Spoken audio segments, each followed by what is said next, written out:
Hello, listeners of Sally's Storytime, and a very happy new year to you all.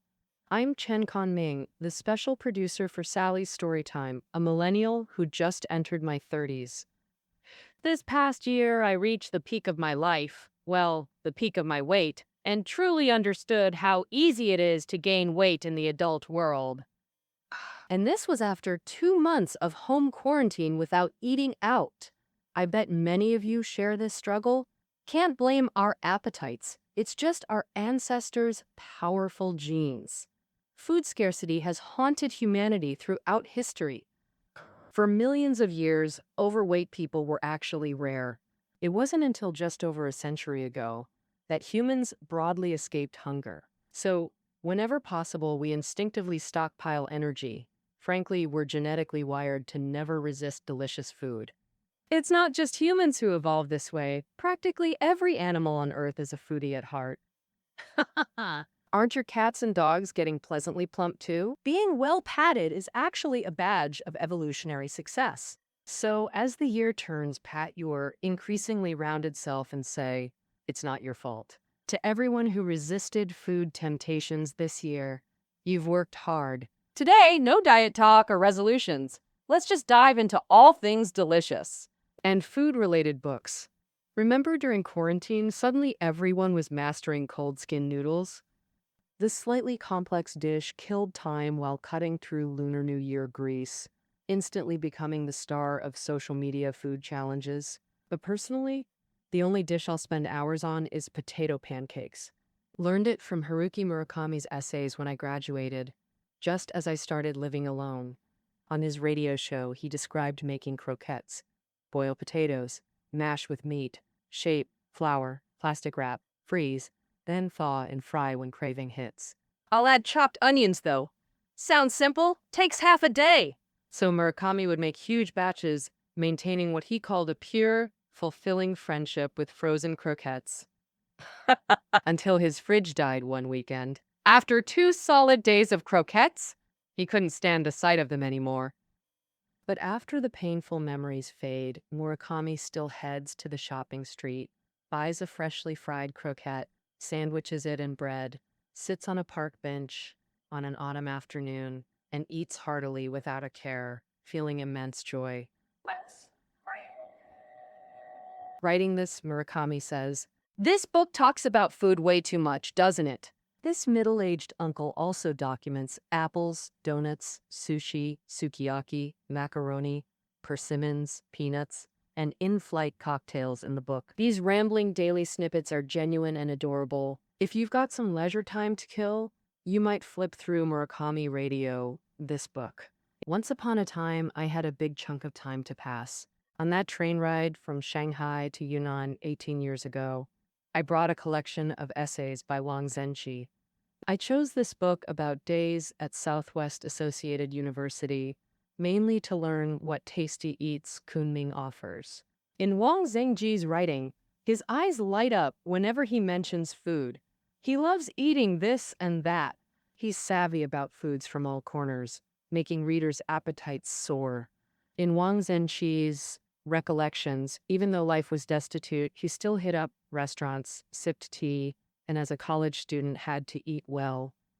Elementary school kids' favorite, Yangyu Baba, that's potato cakes fried in oil. In Kunming, the most famous are steam pot chicken and crossing the bridge rice noodles. The essence of steam pot chicken is capturing the chicken's true flavor, using Yunnan's Wuding chickens, spayed hens that grow plump. For crossing the bridge rice noodles, the broth has a layer of chicken oil. Chicken slices, fish slices, and ham slices are cut paper thin and cook instantly when dipped. Also famous in Yunnan are erkwai and ersi.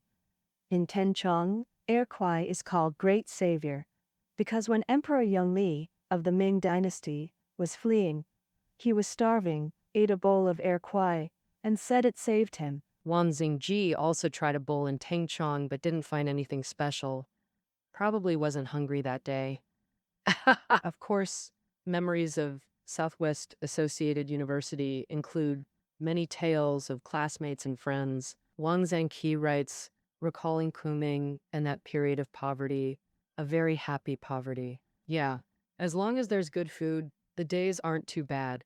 Even though the past year was clouded by the pandemic's haze, we all stumbled through it, and the separation made reunions with family and friends all the more precious. When meeting with relatives and friends at the dining table, what do we talk about? Houses, cars, kids. We carry enough daily stress as it is. It's the Lunar New Year, so let's chat about something fun instead. Today, I've got some cool food trivia for you as an appetizer to your spring festival feast. First up, hearty dishes like chicken, duck, fish, and pork. Speaking of chickens, Sally's Storytime covered a book called How Chickens Conquered the World, and it has some wild data. Chickens are everywhere, over 20 billion globally at any time, meaning each person owns 3. Eat one and new chicks hatch, keeping the cycle alive. In our editorial team, Anshu's specialty is stir-frying chicken breast with just about anything. But as a Nanjing girl, she most often brings us salted duck. The salt curing makes the duck rich, but not greasy, fragrant and delicious. As the saying goes, eat salted duck daily, gladly stay in Jinling forever. But eating like that might just give you high blood pressure. Compared to chicken, duck and goose appear far less often on the table. We should eat more of them this winter because it affects the production of down jackets and comforters. Yep, feather supply isn't driven by market demand, but by how much duck and goose meat we consume. The more we eat, the more down jackets we get. You might know Goyu is famous for salted duck eggs, right? But you may not know it's also a down jacket production hub. A book called Feathers explains it all. Down's warmth is unbeatable. One jacket equals 11 thermal pants. So to get through this chilly winter, let's dig into more duck and goose. Sounds cruel, plucking their feathers, then eating their meat. But nothing's as brutal as ribbon fish. We never see live ribbon fish in markets because they're deep sea fish. When caught, the pressure change bursts their organs. Though deep sea dwellers, ribbon fish surface nightly. Fishermen cast lines at dusk and dawn. They notice something weird. One bites, another grabs its tail. Is it to save a buddy? Nope. Humans overthink. Ribbon fish swim in schools, seemingly peaceful, but when one struggles, others swarm to bite. Researchers dissected over 1,000 ribbon fish and found more than 35% of their stomach contents were other ribbon fish. Seems even ribbon fish think their own kind are pretty tasty. Oh, if you want to learn more about seafood, check out Notes on Sea Creatures Illustrated. Finally, let's talk about meat.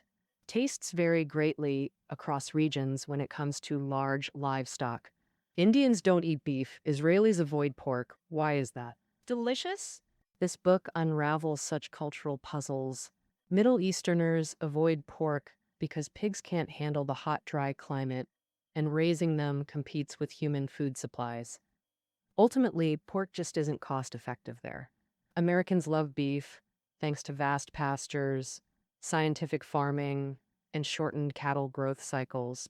Turns out our cravings aren't governed by taste buds, but by, well, our wallets. All right, after meats, let's spice things up literally with fiery chilies.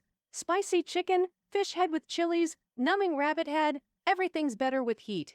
Now, nearly everyone's hooked on spice, though chilies only arrived in China 400 years ago and spent over a century as ornamental plants. Why did chilies take off? The Devil's Dinner chronicles chilies conquering the world. People crave spice not just because it's appetizing, but capsaicin triggers endorphins, nature's happy chemicals. Sociologically, it's called hedonic reversal. Since spice isn't inherently pleasant, sharing it signals true camaraderie, like downing shots together. That's why chili love spreads like wildfire. Next gathering, challenge friends. True pals finish this chili. All right, today's appetizers are served. This spring festival, let's slow down, savor life, and find magic in everyday moments. In the new year, may we feast on great books and meals alike. Here's to eating joyfully without consequences.